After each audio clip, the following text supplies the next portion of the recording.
Some good times. We had a great run there those 3 state championship years. Even the year before that, we had a great season. Just didn't go down Charleston and take care of business like we should have that first year. But it was a great run, and a lot of good kids came through. There's still, I think, nine of those kids that are going to be playing college basketball this year that was off those championship teams, and we're looking to continue building off that. You're in here a lot. You're in here every day, I'm sure. But do you see the banner? You see the pictures? I'm sure the memories come rushing in. I'm sure you really can't forget it, right? Oh yeah, the first day of this 3-week period, I got out our highlight DVD from the last championship season, and I let these young kids watch it so they could see how those kids played and see what it's like to celebrate winning the state championship, just to give them a little feel as to what to expect when you get down there, and if you get fortunate enough to win another one, some of the reaction you might expect from the kids, and just to see how it feels and give them a goal to look forward to, reach forward. At the same time, that first one, you can't really script a reaction like that and a finish like that, right? No, that first one, it was pandemonium when that shot went in. The last 2, we sort of won by 11, 12 points, and it wasn't quite as exciting, but still exciting to win a championship. Go back to that first one. That was, looking back, that was an incredible game. It was, I don't know how many lead changes. I don't know how many, back and forth kind of runs where one team had the momentum and the other team grabbed it.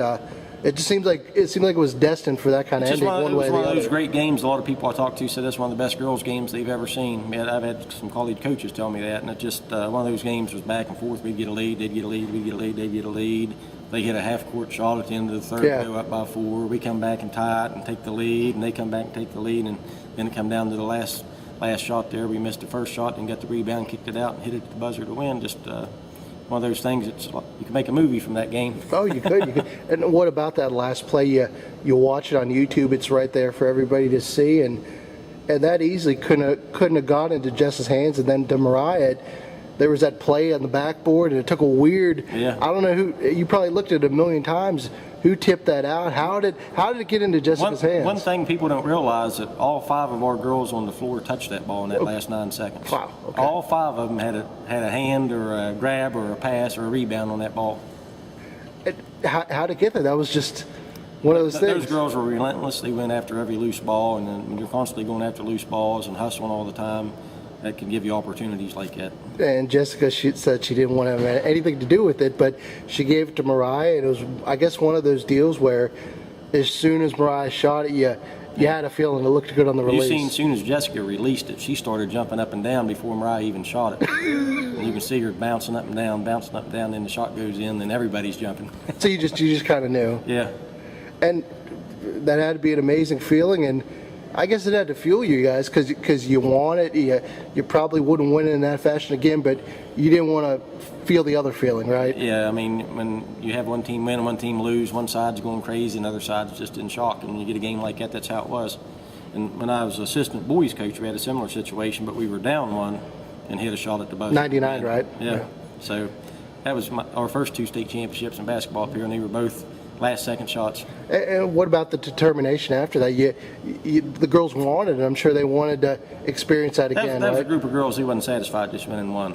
They wanted to win every time they stepped on the court. It didn't matter who you played or where you played. That group of kids there wanted to win, and they was going to do what it took to win. If they had to dive on the floor, if they had to run through a wall, they did whatever they had to do to win. And that's what I'm trying to instill in these girls we got now, is you got to play every possession. You got to play hard 32 minutes of the game, all out.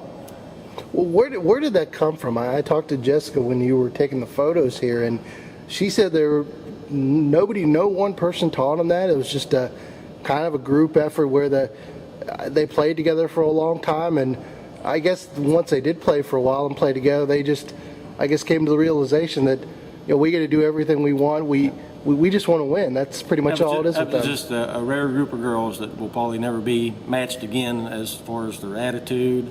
They're good kids in the classroom, and they played hard like that. It's something you don't teach them. It's something a kid just has. I always tell everyone they had the biggest heart of any kid you'd ever want to see, because, like I say, they always played every possession. You never see them standing around, never seen them complain to a referee. All they did was play the game. Was that? Did anybody in particular instill that into them, or was that something they gained as they went along? How do you get that? It just they all had it, and it's rare to get a group of girls that all have that drive and determination to get out and win and do everything they had to do to win, and they all had it. Every one of them laid it on the line. When they stepped on the court, when you talk about giving 110%, every one of them gave it 110%. And this is a group that started together as a very long age. Yeah. A lot of those kids, what, 4th, 5th grade, that Fourth, kind of fifth thing? grade, they started playing travel ball together. They were all from Mannington and all, Berryville, Fairview, and they all played together and clear up through. They continued to play together. And I guess it was a great. I'm sure you knew it at an early age. If they kept working, they had a chance to be pretty good. I was coaching right? the assistant boys coach when they were playing back in 4th and 5th and 6th grade, and I was going out refereeing Yeah. the 4th and 5th, 6th grade Marion County leagues, and I seen these girls coming. Then the job came open. I said, "Hey, these girls are going to be pretty good in a couple of years." So I went ahead and bid on the job, and the rest is history. So you're saying you're not taking a lot of the credit here? It was a group effort from all their parents that put all the time in, taking them places, traveling.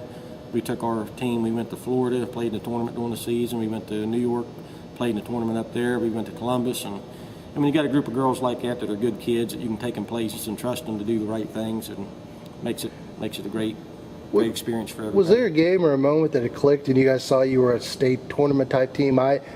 Maybe I'm wrong here, but the one game I remember is that home game against Parkersburg South. They're a huge crowd, a lot of anticipation. You guys came in the second half and just kind of blew the doors down. Was that a big win was that a big moment, or was there another game that stands out? It was a big win because we was down when we went down there. We lost in a double overtime game. And that was the only game we lost that year. And right before that, we got our first #1 ranking, and I think that sort of put a little extra pressure on them. But that loss may have been good for us. It's never good to get a loss, but it was good for them because after that we didn't lose again for a long time.